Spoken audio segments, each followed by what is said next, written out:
So as we look long and hard for a voice of resistance in the din of placating Republicans and appeasing Democrats, you know who you are. What we're really looking for is a tough and true voice. Really, now more than ever, there's one guy, one politician who can pony up and play at the Billionaires table. He's the subject of our great clip today, as we focus on the well-heeled and morally centered governor of Illinois, J.B. Pritzker, who's emerging as a formidable buttress against Trump's overreaching, unchecked deportation gambit. And while the feature clip that we have for you today is a direct throwdown on Trump's low-down immigration sweep, Pritzker has been really a vocal critic all this week, that rare voice in the wilderness of Washington, D.C., ADT.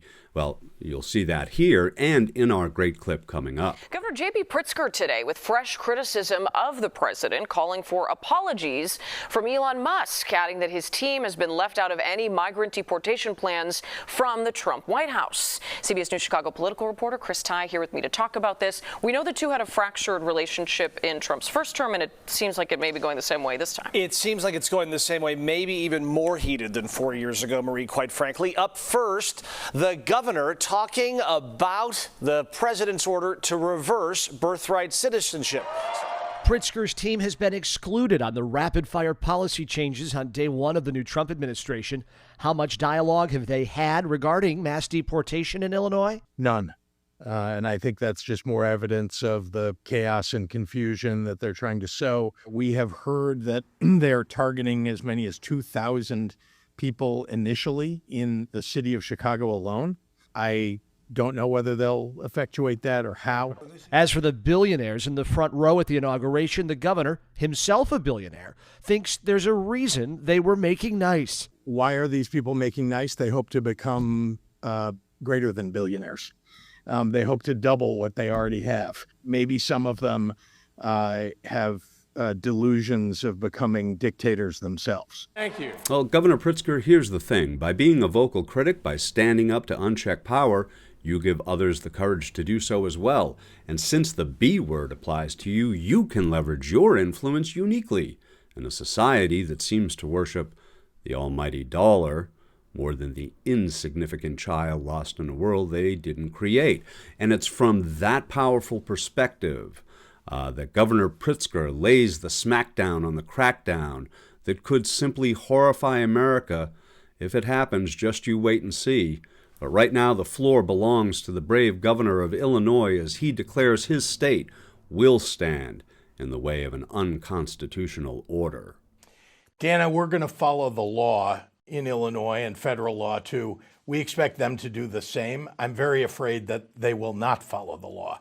The reason they put a memo out like that is that that's already the law. We have to follow federal law. We have to follow state law. Otherwise, we're potentially subject to prosecution. Of course, we all know that. They're just putting that out because they want to threaten everybody. They want people to step back and let them do whatever they want to do, the federal officials. And the reality is that they can't break the law. You heard them talk about something unconstitutional this year, the removal of birthright citizenship. We're going to stand in the way of an unconstitutional order.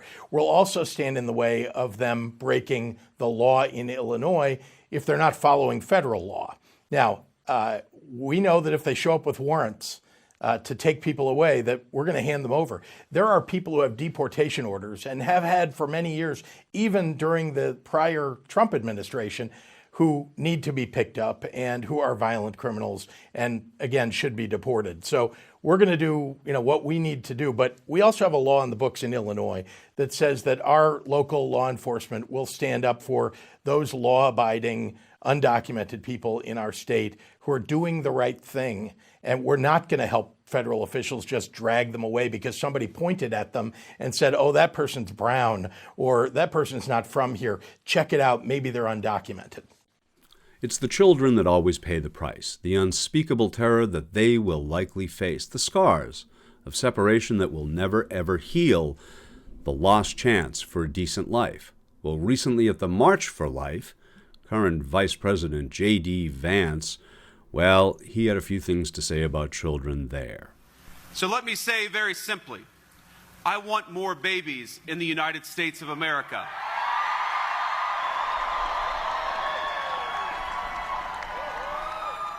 Yeah, we want lots of babies in this country, even though we'll be shipping lots of babies out of this country starting this week. Because sure, we want lots of babies in this country, just the right kind, you know?